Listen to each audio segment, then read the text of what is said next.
Tuesday, January 6th. I'm Adam Walsh, and this is The Signal. Today on the show, from the Blitz on London during the Second World War to a glimpse of frontier healthcare workers that a new book says is scarcely comprehensible in the modern era. We're going to talk about that book, and we've got a bunch of family members to do it.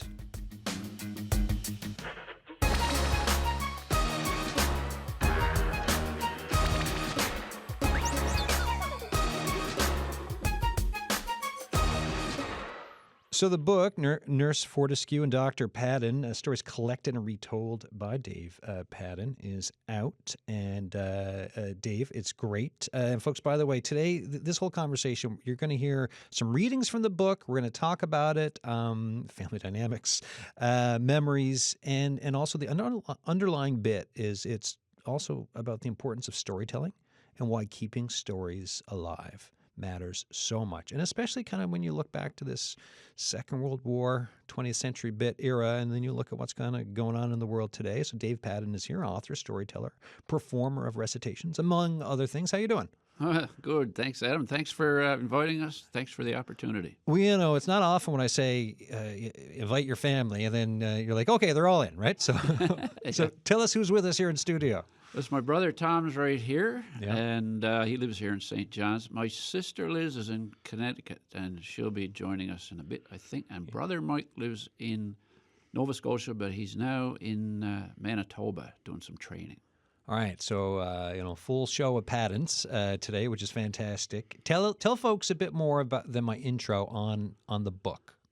The book it's wonderful when people tell me that, you wrote a good book. I didn't really write it. It's a collection of writings from my father, which largely weren't published in his book, as well as about 5 hours of transcripts of recordings I made with my mother, which I finally convinced her to do it after numerous refusals where she would say, "Oh, David, nobody wants to hear that old stuff."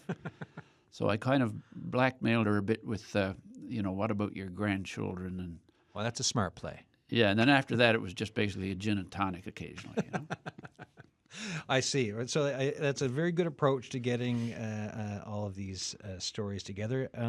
Tom, what are your when you see this collection of family memories from your mom and dad? What's this like for you to kind of go through it and to talk to Dave about it and stuff? Well, it's great. And, the other siblings are really grateful to Dave and to the publisher for pulling this all together. These are the stories of our childhood. These are the stories that our parents would tell us when prompted. So it's lovely to have them all in one place and to be able to share them with the public as a whole. But, I've got kids, and the idea that, and they have kids. And so the idea that these stories are preserved. We're very lucky, I think, in our family.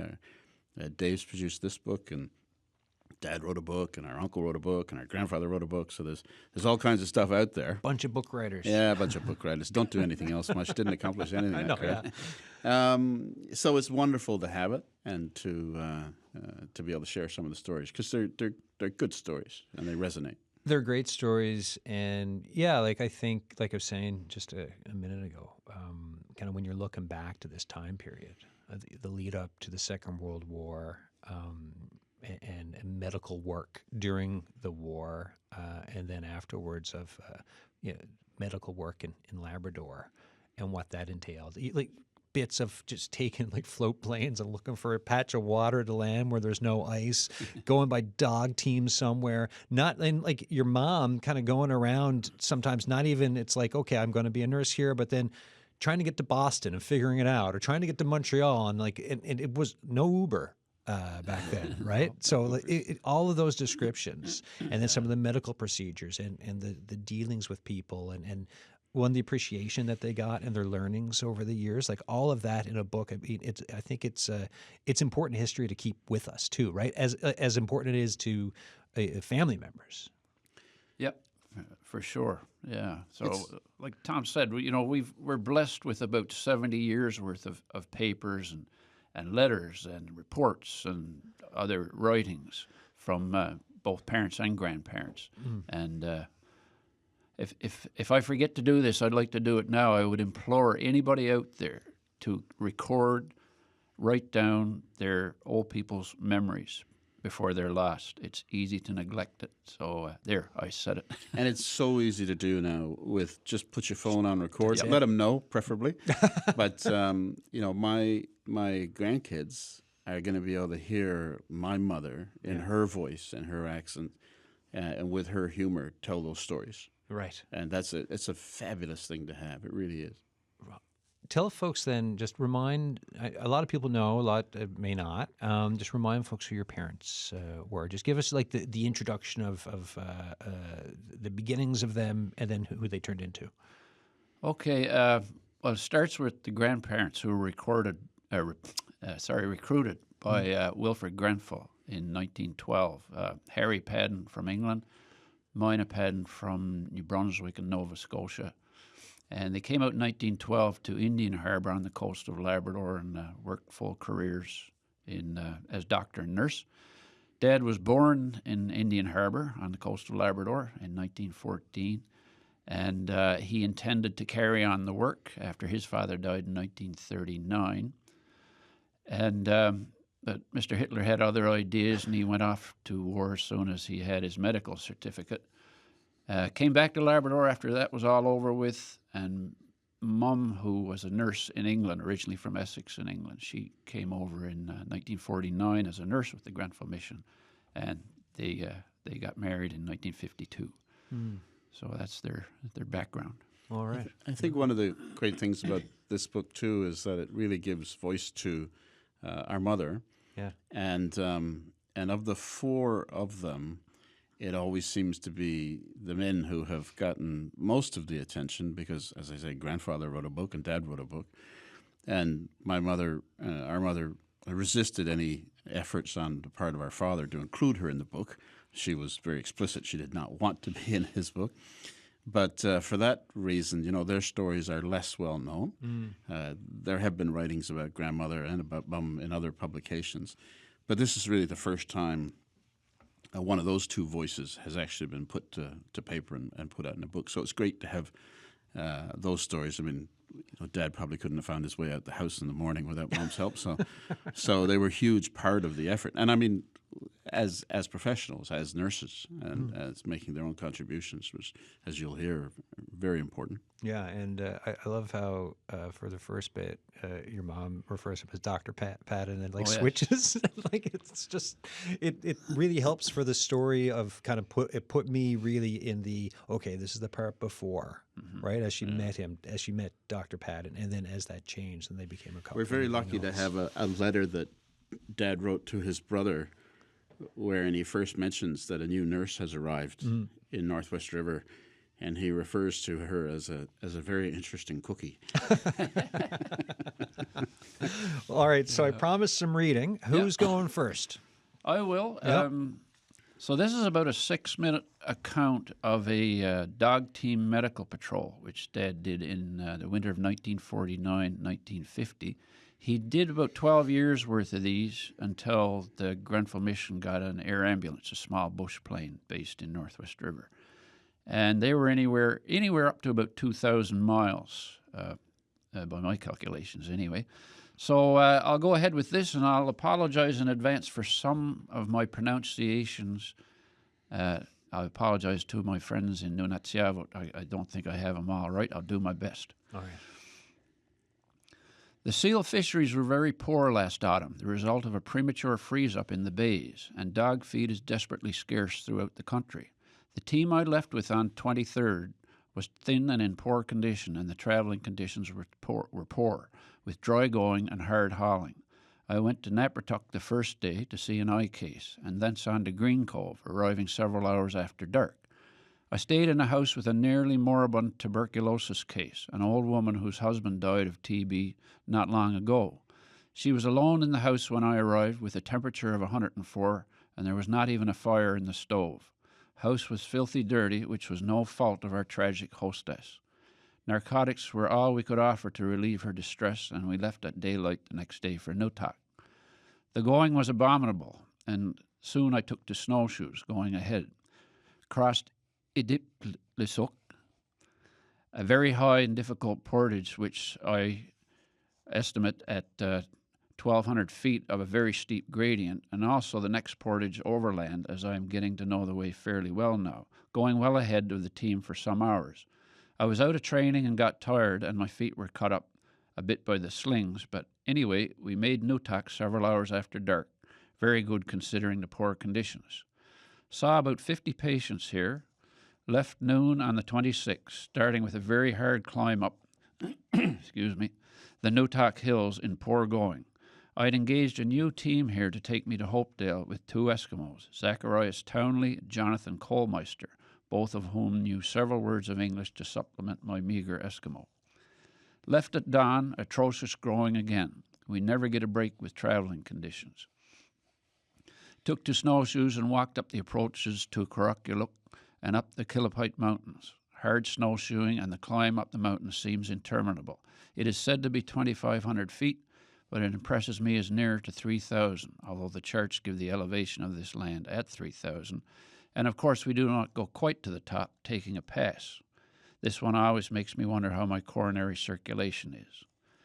Mostly on snowshoes today, up and down endless barren mountain tops, and we begin the descent near dusk, picking up a brook which is icy, and for the first time this trip we move fast. Too fast in the dark, and with the snow drifting before a rising wind. So we stopped on the first big snowdrift, and the Eskimos built us a snow house. And glad I am to be in out of the cold and the fine driving little drift which seems never to stop. Safely installed by 10 o'clock and eat well, sleeping fairly comfortably and leaving again at daylight. The dogs are underfed and thin and lack energy, so progress is painfully slow. Very busy at Nain, a very large crowd being in for the Easter festivals, and clinics start at 8:30 a.m. and run almost to midnight most days. Bill Peacock is tireless as interpreter and helper, and Mrs. Peacock keeps the instruments and equipment clean and doubles as nurse, and we finish in 5 fast days, during which we see about 150 cases and do a number of minor surgical procedures, and incidentally over 100 dental extractions. We are finished with Nain on Sunday morning and leave immediately for Voisey's Bay, where the widow of old Amos Voisey holds gentle sway, the annual gift of a beautiful pair of skin boots, the perpetual legacy of old Amos to the Grenfell doctor, whoever he may be. I leave at daylight for Camarsack, where we see several patients and engage a pilot team to take some of the load. My drivers are not too sure of the road, and I find this terrain completely bewildering. We make the empty house at Boat Harbor just after dark through the usual rotten going, and the dogs are very tired. Up at dawn and on the way, the pilot team putting us on the road and leaving us.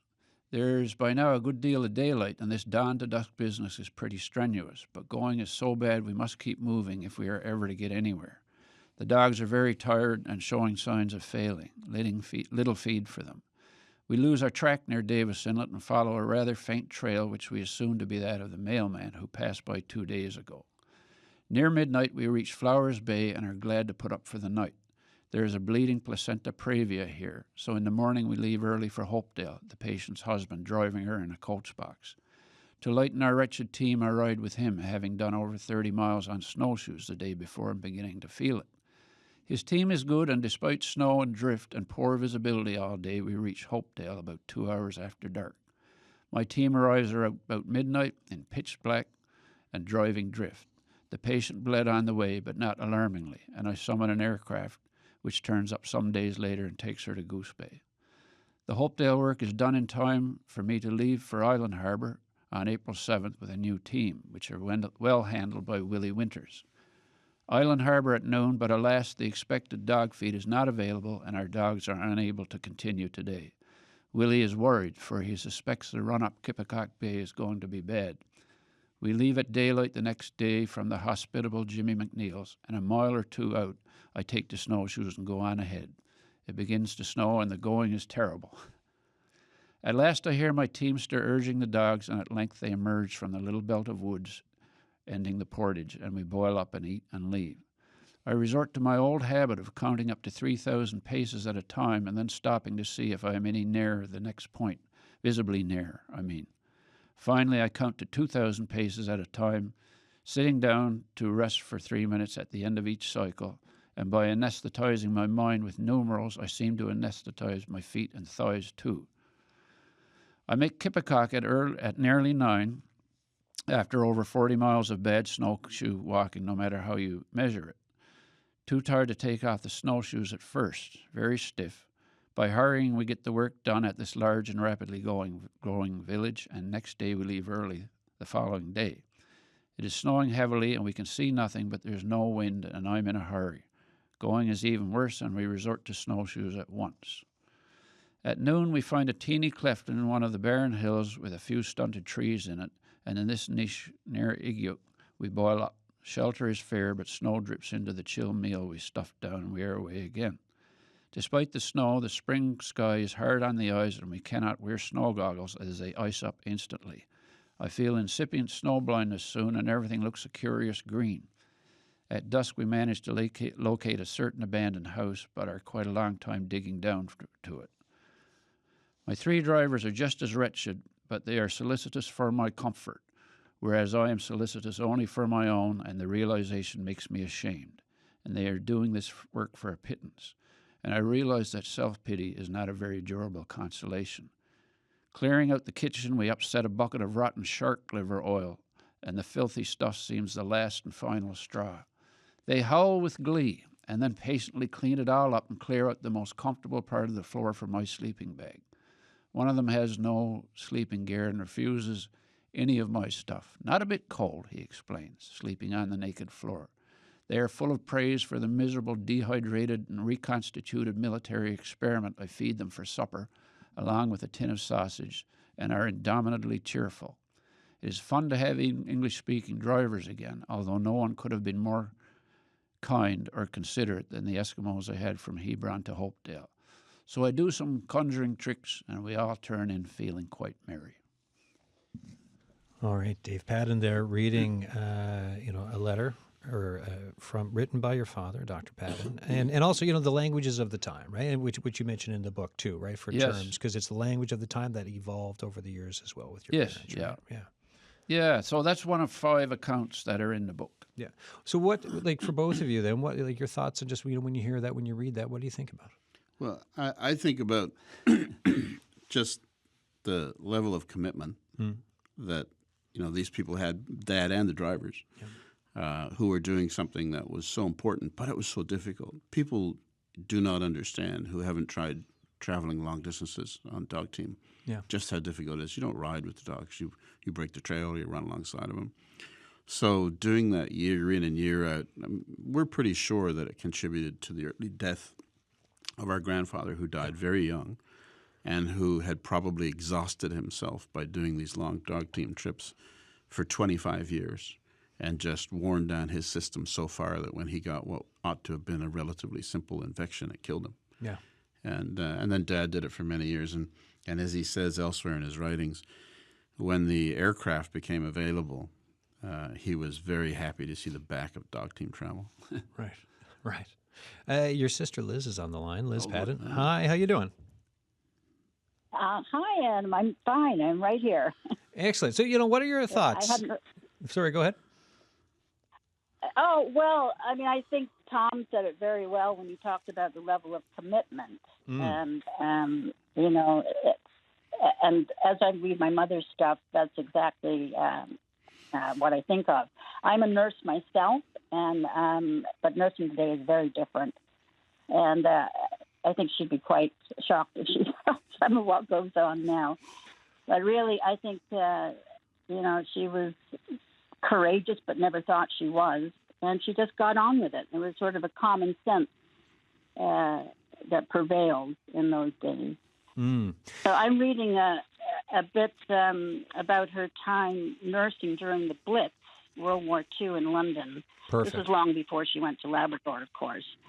So I'll go ahead with that.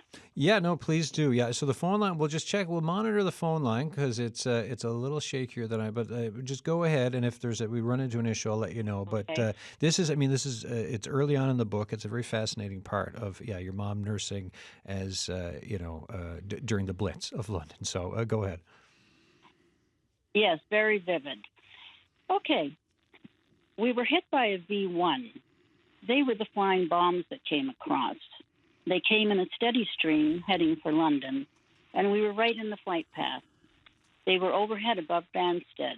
They had a name for it, Bomb Alley, I think it was. They came over continuously, and they were frightening things. I think they were the most frightening things that we had to put up with during the war, the V1s.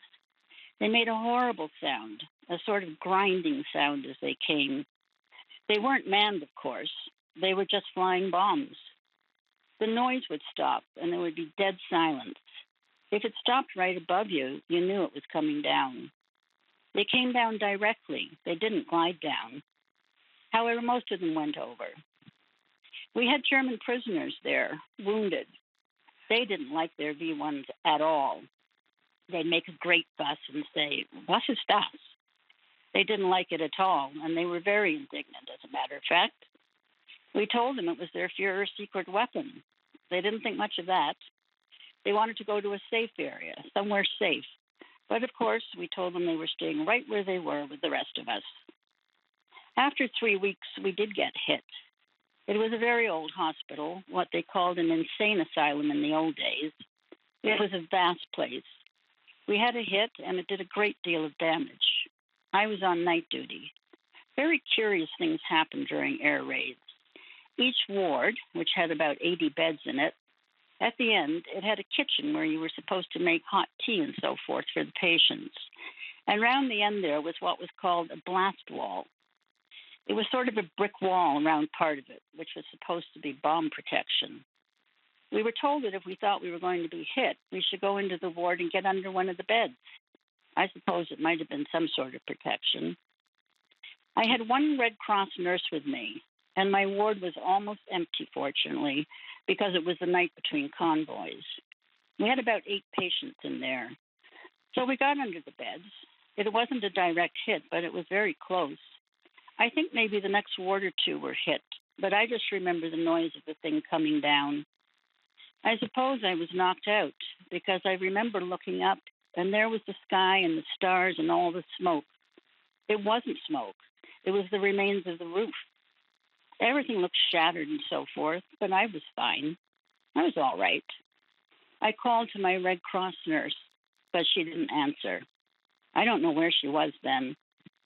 The next thing I knew was one of the night sisters. The sisters, of course, were just like gods to us. You didn't speak to a sister unless she spoke to you. She was standing beside me when I crawled out. She was immaculate.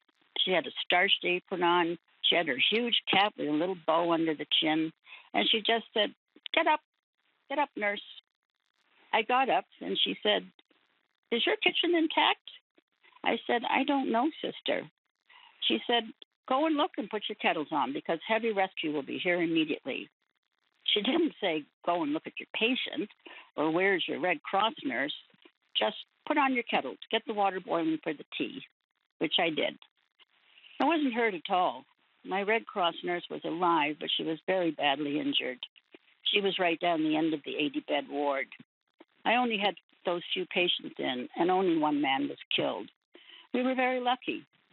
That was the V1.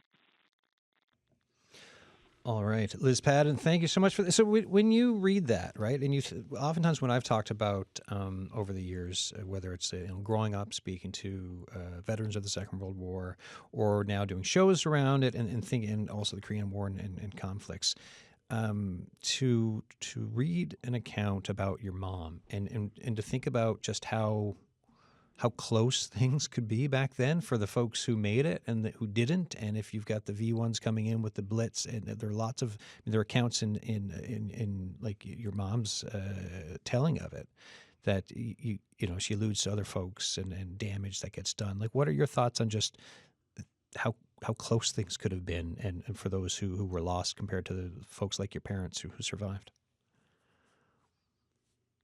Well, I mean, to me, this is a very vivid passage. I can see her under the bed. I can pretty much see the uniform she had on, And I mean, who can even imagine it? She's very sort of matter-of-fact about it in a way. It seems terrifying to listen to it. But, and she talks about people being badly injured. I think that's probably just a very understated. Yeah, a bit of a euphemism there. Yeah, totally. It was used. yeah, a bit of a euphemism for, they're no longer alive or beyond hope. But yeah, no, I just can't even imagine what it was like. Well, Liz Paddon, we've got some more readings to get to. I just want to say thank you so much for coming on and reading that section. And yeah, I mean, vivid is a great way of describing it, because when I was reading it, I felt like I pictured everything in very vividly, I should say. Yes, you can practically smell the smoke. No, 100%. Well, thanks for coming on the show. No trouble.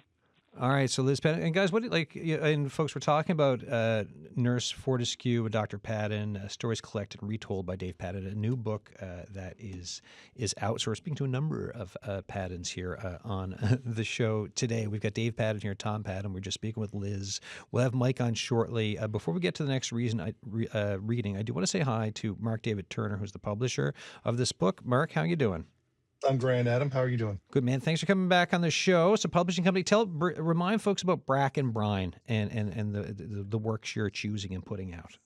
Well, thanks for having us, and thanks for having me on the show. So Brack and Brine, we started a couple of years ago, 2021, myself and my colleague Morgan Mills, who lives in Happy Valley Goose Bay. And we originally started sort of doing consulting work. We were kind of working in archive space. Morgan and I had worked for several years together, both at the Labrador Institute, now the Labrador campus of Memorial University. We had done some extensive work on their film collection.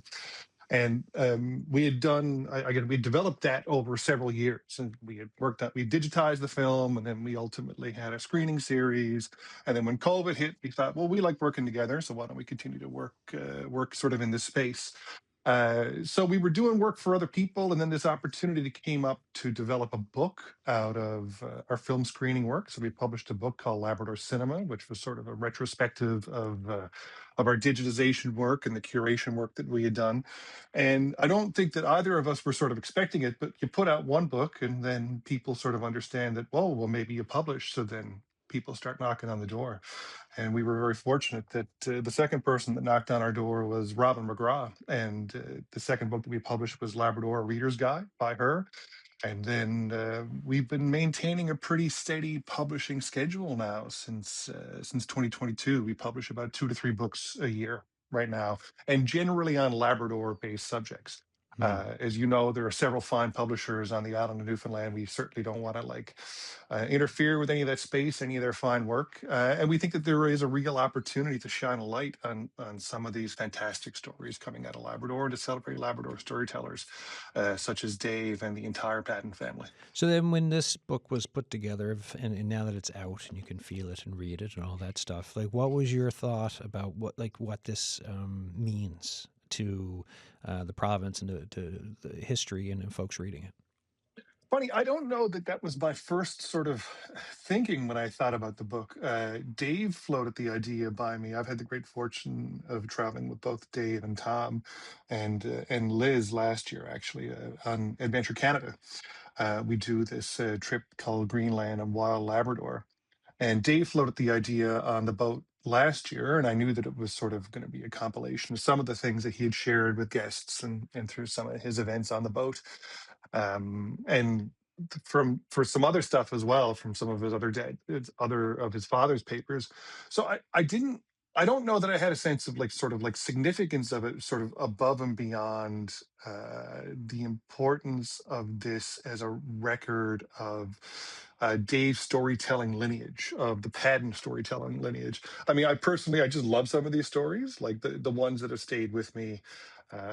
That Dave has read a couple of times on the boat have been Whale Autopsy. I love that. It's really good. Fantastic.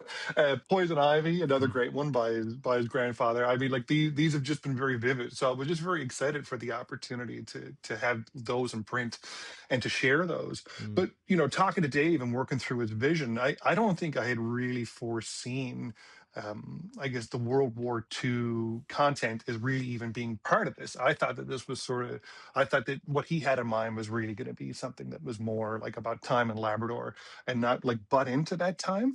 And I think it was only going through like that content with Dave afterwards, that's when I sort of began to understand like the broader significance of it. Like, oh, okay, because it's not just, I mean, like, it's great storytelling chops, but I think that like what the book really captures well, I mean, you use the word talking to Liz about it. I mean, it's vivid for sure, but I think that also like it captures like these great kind of like paradigms, like these sort of great like, and maybe paradigm shifts of going to from sort of like, you know, global open conflict and like what life was like that to something that is much more austere and much more solitary, and like just the connection between those two types of lives. I mean, to me it's more vivid, I think, than I ever thought it could have been when Dave first pitched the idea. Yeah, I mean, the lives lived of of folks in that time period of what they could have gone through and the range of what that meant, and then to have it on paper and to kind of look at it in this way with in their own words for a lot of it. I mean, it's really something. Sit tight. You're on for till the end of the show too. I'll come back to you, but Tom Paddon has got something. What are you going to read? So this is an excerpt from Dad's writings about his time in the Navy, one particular day. And just for a little bit of context, Dad served on 3 different types of vessels in World War II, minesweepers. He was actually off Omaha Beach on D-Day. And he was on a frigate, which was torpedoed and blown up. But this particular story is when he was serving on corvettes, and he was the medical officer for that squadron. And these were the small boats that accompanied merchant convoys going across the Atlantic, which were being hunted by the U-boats. And he would provide medical services on board his ship, but also on the other escorting ships. And so that required from time to time him moving from his ship onto whichever ship happened to have a sick sailor. And of course, the North Atlantic is That's not easy, and it's not an easy thing to do. Yeah, So like, even today, not an easy No. thing, but back then especially less easy. And also, as you mentioned, like with the corvettes, we're talking like you could be back in the day having a drink at the Crow's Nest in St. John's. The ships are parked down in the harbor, and then you get on your convoy and you're going across. That's correct. Right? Yeah. Okay. Yeah. And he did exactly that. He spent time in the Crow's Nest during World War II, and many years later, Dave and I were lucky enough to be back down at the Crow's Nest with him. 40 years later, and talking. So this is one day, and I think the other thing that comes through in both of their contributions, Mom and Dad, is the good-naturedness of it all, the humor that accompanied those challenges. So you get a little bit of that in this. This is Atlantic House Call. There was a heavy swell, there always is, and there was the usual excitement about the slipping gear. But finally our boat was released like something fired from a bazooka and planed across the top of about 3 swells and partially buried herself in the 4th. I, as usual, got thoroughly wet. The swell was large and the sea was very quiet, and in the troughs we would lose sight of the entire convoy for a while and then climb dizzily and shakily to the top of a pellucid mountain and see them all heaving gently and reassuringly. The other corvette was in the trough of the sea and rolling wildly. "Where the hell is your ladder?" with the grave courtesy of a medical officer just washed in the clean, healthy Atlantic. "We lost it in the last port," they answered. "Come alongside and jump when she rolls." I was completely unenthusiastic. "What the hell do you think I am, in the Fleet Air Arm?" was all I could say. As a matter of fact, landing on that thing was probably not unlike landing an aircraft on the average merchant carrier. Deciding when to jump was easy. If you jumped when you and the corvette were synchronous, you jumped straight up about 30 feet. If otherwise, you jumped across about 15. I am not in the commandos, so I chose the latter. After I took off, the corvette rolled the other way. Relative to the deck, I must have been traveling at somewhere near terminal velocity when I hit. But fortunately, there was a crowd of interested spectators about who broke most of the shock of the landing by not having the time to get out of the way. The patient turned out to have a large and exquisitely painful but thoroughly well-matured abscess below his right knee. I gave him pentothal sodium 4 and incised and packed it, and he felt much better. Had lunch with them and held a clinic for the inevitable dozen or 2 other people who decided that they'd like to see the medical officer as well. Found one pretty obvious on history, peptic ulcer, with probably slight bleeding, a nice fresh gonorrhea, and several minor complaints. Time to return. Their captain explained, My ship's first trip. Not really welded into an efficient ship yet. Very enthusiastic boys, but some of them are fresh out of training. Afraid we haven't much of a boat's crew yet. Would your captain mind terribly, do you think? I reflected that it was the stranger's turn to put out a boat, and that my own commanding officer might not be very grateful if I asked him to put out a second sea boat. Delighted to do it, of course, the captain continued, but I can't guarantee your personal safety, you know. Frankly, they're pretty green. Bloody deep, the bloody old sea. Up to you, though. With a good deal of laryngeal spasm, I told him that I was sure his boys, though lacking in polish, were quite competent, and that I should be happy to accept his offer. Actually, he looked quite pleased, perhaps because I had taken responsibility, which might exonerate him from a possible charge of manslaughter. The sea reeled wildly about us, and the ship rolled her rails down, and the boat's crew very obviously did lack polish, even to the point of having to be shown where to sit. We had a big Scotch shepherd for a coxswain, and he definitely did know what he was about. Fortunately, he had a voice that stilled even the tumult of the sea. I made my peace with a maker whom I had cruelly neglected for most of my life, and waited. A vast, shimmering, blue-green sea rose many feet and reached for the sea-boat's keel. Gently she stirred. "Slip, slip that bloody damn gear, ye lowland offal," bellowed the coxswain. There was a faint rattle of chain, and we glided silkily away on the breast of our liquid mountain. With your eyes closed, you would not have known that we had left the corvette. I looked at the coxswain. His eyes were bulging rapturously. "Did you see, sir? No bother at all. Miraculous." Kitchener, like all of her breed, rolls, and she was outdoing herself when we drew alongside. I will go on solemn oath to say that we had to fend ourselves out from under her rolling chalk once to prevent her from sitting right on top of us and crushing us, as a tipsy hen might sit down too hard upon her egg and squash it. Our ladder was out, though, and it was easy to get onto it. She rolled the lower part of it under water after I was on it, but I was glad to get away without being submerged completely. I felt slightly weak later to observe that the other corvette, with her boat hanging vertically by its bows, they had had real trouble picking it up after its return. All right, Tom Paddon there reading from Nurse Fortescue and Dr. Paddon. Stories collected and retold by Dave Paddon. So, Tom, that last, so when we mentioned the Kitchener, HMCS Kitchener, Corvette, that last bit, the description of what your father saw, explain that a bit more in more detail, what that could mean. In terms of the ship rolling under? Well, and just when he looked at the other, like when it was hanging vertically. And so what does that mean for folks who may not completely kind of catch that? So the boat that had delivered him back to his ship had then had to go back to its home, which was the ship which had the passenger or the patient on it. And when they had tried to pick it up, they had secured only one end of the boat, and the whole thing would have gone perpendicular to the water. And in all likelihood, everybody in it would have risked falling into the ocean. And may have been gone. Because then in a rolling sea of two ships, one sends a doctor over, they send a boat over, gets on, and it's risky. The boat goes back to the other ship. Then it's like, hey, we're going to send you back. Does your captain want to send his ship over? It's like, actually, why don't you guys send me back? And it's like, well, our crew's not really great at this. And so he gets in. He's like, no, gosh, they're not.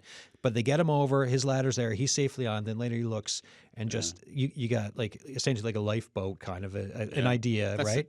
Of just hanging down and because it should be upheld on both ends. On both ends. And so if it's empty, they went into the drink. And maybe or maybe not for being saved. So it's I think again, as I mentioned before, it's the sort of humor that they bring to, like we've heard about the dog team trips, which are incredibly, like a marathon every day for weeks and weeks, and then at the end of the day, sleeping on a floor somewhere, or sleeping in a snow house, or whether it is getting a bomb landing on your hospital when you're essentially a civilian. Or it's this circumstance. And the thing you always note is that there's always humor, and there's always this, well, we just got on with it. We just did what needed to be done. And some of the words just get left there for you to kind of understand or interpret, and maybe you know a bit more in detail or not. But it's always told in this way that kind of, for me, it pulls me in and makes me think, and with the humor, you kind of laugh at it, but then you think, oh, that's actually, wow. And then they just kind of, like you said, got on with it. We've got one more Paddon on the line, I believe. Mike, you there? Yes, I am, Adam. Good day. Thank you for having me on your program. How you doing? So, what are your thoughts on just some of the stories in the book, and just kind of what they mean to you? Yeah, well, they mean a great deal, and the others have alluded to the fact that many of these stories we were aware of in certainly their outline, if not their full content, during our childhood when we were growing up, and to have them now between two covers under Dave's great stewardship and imagination is just really wonderful. I think that they do tell stories of another time. And of the sense of devotion and commitment that the others have already alluded to, drive and determination and ability to get on with tasks at hand for a greater good. So it's wonderful to have it the publication out. Which one are you doing? The whale, or which one are you doing? I'm going to do the whale. Oh, amazing! Oh, excellent! Oh, this is so good. Okay. So Dave and Tom just talked about the application of humor and its relevance and importance, and certainly it was a part of Dad's DNA. And people who knew him knew of his keen sense of humor, and he could pull practical jokes and stunts and to the mirth of many. And this particular example is features towards the end of Dave's book, and I'll just read the precursor that sets the stage for this that Dave wrote, and then I'll go right into the letter itself. Perfect, thank you. Okay. So one of Dad's favorite places to stop in the summers was the whaling station at Hawks Harbor on the south coast of Labrador. The staff was always very welcoming and would put on a great meal. On one occasion, they asked Dad to retrieve the pituitary gland from the depths of one of the whales. An American university wanted it for research, and it was to be packed in salt and sent off. This was an unusual request, and the staff had no idea where to find this particular organ. Dad said he'd have a try, and was eventually successful. A few months later, he sent this letter to the manager, and it's a great example of his sense of humor. So on the letterhead point of origin reads Hospital Ship Maryville, Northwest River, Labrador. The addressee is Mr. Larson, Manager, Polar Whaling Company, Hawks Harbor, Labrador. And the letter reads as follows. Dear Sir, it has just come to my attention that the Maryville failed to render you a bill for the location and removal of the pituitary gland from the depth of one of your whales in early July. We hope that this delay has not inconvenienced your cashier. In the preparation of this account, I've been frankly rather puzzled as to just how to make charges. Since the operation was properly and post-mortem examination or autopsy, I decided to make changes on this grounds, using the provincial autopsy scale as a criterion. The province makes payment to the medical profession and to hospital administrations for autopsy of dead body, including cranial cavity or examination of any organ in the body or cranial cavity at the flat rate of $15. Naturally, a whale is somewhat outsized for the most literal interpretation of this scale, and I've arbitrarily reached the following conclusion. The average dead body weighs 67 kilo or 150 pounds. Charging for autopsy at the rate of $15 per 150 pounds, we arrive at a figure of $200 per ton. I'm advised that the whale concerned tipped the scale at about 80 tons, which is to say that at $200 per ton, the medical services I rendered you should be worth approximately $16,000. For so tremendous an autopsy, this seems like a very small figure, but I do not like to make it any higher than stated, as I understand that you are trying to cut down expenses wherever possible, a policy in which I receive the utmost encouragement from the management of my own organization. I therefore submit the following account for your consideration. Of course, if you would like to make an additional slight contribution to the Grenfell mission for services rendered, I should be most happy, on behalf of the directors of the mission, to accept it and see that it was spent in some worthy mission enterprise. 2, the Polar Whaling Company. Services rendered professionally at rate of $15 per average corpse tonnage of 150 pounds, one whale at 80 tons, $16,000. Item, federal sales tax, 8%, $1,280. Item, 1 package of Kleenex to clean doctor's shoes, 12 cents. Item, 1 bottle toilet water sprinkled over doctor by crew, 87 cents. Total, $17,280.99. 2% discount for cash within 30 days. Sincerely, W.A. Paddon, M.D., Medical Officer, Maryville. I mean, you do a whale autopsy, which is obviously quite an experience. Then later to be like, you know what I'm going to do? I'm going to send a funny bill letter for, and what year was this roughly, guys? 1949, 50. Yeah. So 1950, $17,000 in 1950. Yeah, which of course is a huge sum at any time, but at that time was a monumental figure for Mr. Larson to be confronted with. Yeah, I mean, according to the internet, which is always true, $17,000 in 1950 would be roughly worth $230,000 today. So it's like sending someone a $230,000 bill. You never got an answer. Sounds reasonable. He didn't get paid. He didn't get paid, didn't get an answer. So what does it say about just your dad, Mike, your dad's sense of humor? Because it's like he obviously had a great one for that. He did, and I think it's a very good example of it. He could find humor in situations where many people wouldn't have, and perhaps. And in the accounts that Dave and Tom read earlier, maybe in particular Dave's one, the humor might have been hard to come by sometimes, but I'm quite certain that it was always part in his activities, to one degree or another. I think what it says is that he was playful by nature. Yeah. And that, to me, probably is maybe the standout quality. He enjoyed a good laugh. He enjoyed storytelling, funny tales, and he would incorporate humor into situations that may have had a darker side. When I was growing up, he would tell us, all of us, funny tales from his Navy days, and really left out a lot of the more the darker incidents that happened and that he was part of and subjected to, and that was his way.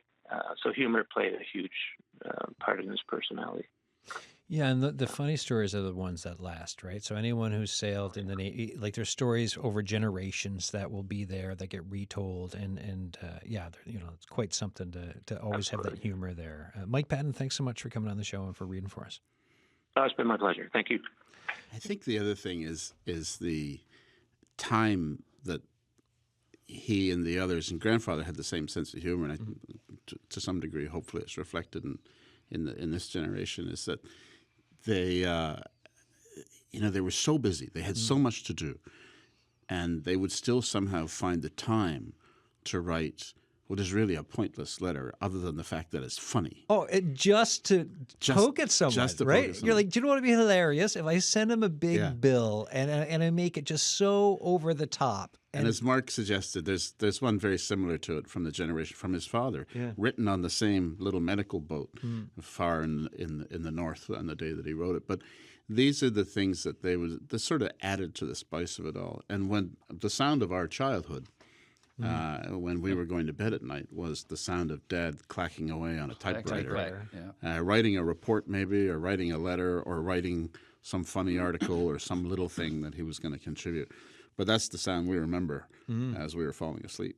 Oh, that's wild, right? And yeah, the whale, it kind of touches well. So from the bill for the whale autopsy to that, like you mentioned, the hard work. So yes, it's obviously through the war years and stuff. But before the show started, we talked about, or I mentioned, what kind of struck me was, your parents doing medical work in Labrador. And also it's like, and there's farming going on, and there's cattle, and like it just, the work was endless, right? Like there was survival meant, and yet at this, like it meant so much effort, but at the same time, and they're growing a lot of stuff at the time too for farming. Yeah, a huge amount, as I was saying earlier, and it makes me wonder what we're capable of today. But in 1935, there's a record there that Northwest River grew enough vegetables that they were able to send 2 tons of surplus vegetables to Cartwright in St. Anthony. And you could get fresh milk for 9 cents a quart. And of course they had poultry, so it was all fresh eggs. And they were able to grow just about anything they needed, and they canned anything that moved or bottled it, preserved it. And for a few years there, about the only things they imported were things like spices and maybe some dried fruit. They were pretty well totally self-sufficient. We got a book or two to give away, right? We do, yeah. All right, so folks, as you're listening, if you would like a copy of this book, all you have to do, just send us a note, and a lot of times people just put book in the subject, and feel free to write a couple extra words. But if you do that, we'll put you in a draw. So email thesignal@cbc.ca. We'll get in touch if you win it for the couple of books, because great read, super fascinating. I've really enjoyed reading it. I want to go back to Mark David Turner on the line, publisher. Where these are, if folks don't win them, where can they get this book? You can buy them anywhere you get your books. Whoa, there you go. Our distributor is Memorial University Press, so they share their books through Chapters and Amazon. So there's various ways to get your books. But if you're in St. John's, for sure, you can check out Chapters and Cole's locations. They're in Down Home.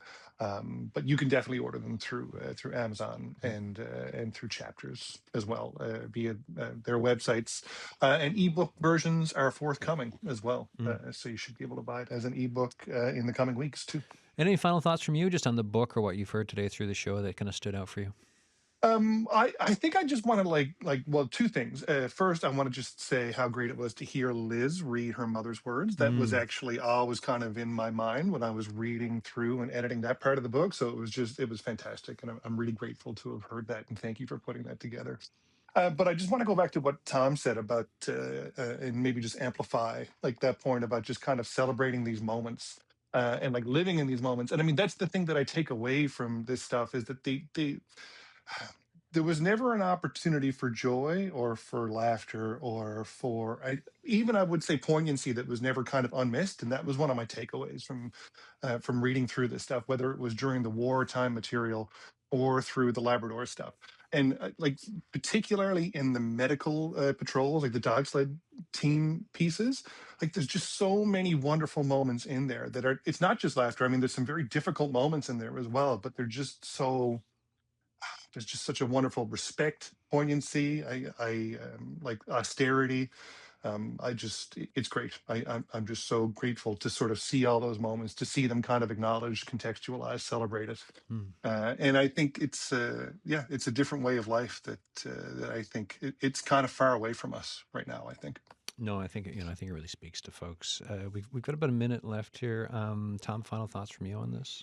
I think, again, myself and my other two siblings are just really grateful to Dave and to Mark for putting this together, so that we have, in particular, our mother's voice out there that people can access. And I think if people do get a chance to read the book, just note the selflessness of it all, and the humor and the willingness to contribute to something valuable and important without expectation of huge rewards. They didn't.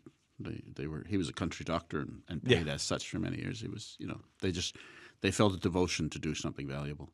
Dave, tell me just 30 seconds why this kind of storytelling is so important. I think these capabilities reside in us all. That's what strikes me. They're not really called on nowadays. We don't have to use them. And in some ways, I hope we don't have to again. But it reassures me somewhat to know that people are capable of this, and really people don't change much, Society changes, but everybody can do this stuff. Yeah, you'd be surprised what you can do when there's no other choice, right? Yes, and exactly. but then also the selflessness as well of what some people devote their lives to, nowadays, before generations gone by, and also now looking into the future. So great work, and thank you so much, guys. Well, thank Thanks a you. lot. All right, that is it for today's show. Thoughts for us, thesignal@cbc.ca. And like I said, if you want to win one of those books, send an email on that to tomorrow. We are exploring how to make the transition of living in a new place a lot smoother. So we've got a panel of newcomers who did just that. And they've got tips. And a book we're digging into with this panel is about how to be a resilient foreigner, written by a guest of the show. Cheers.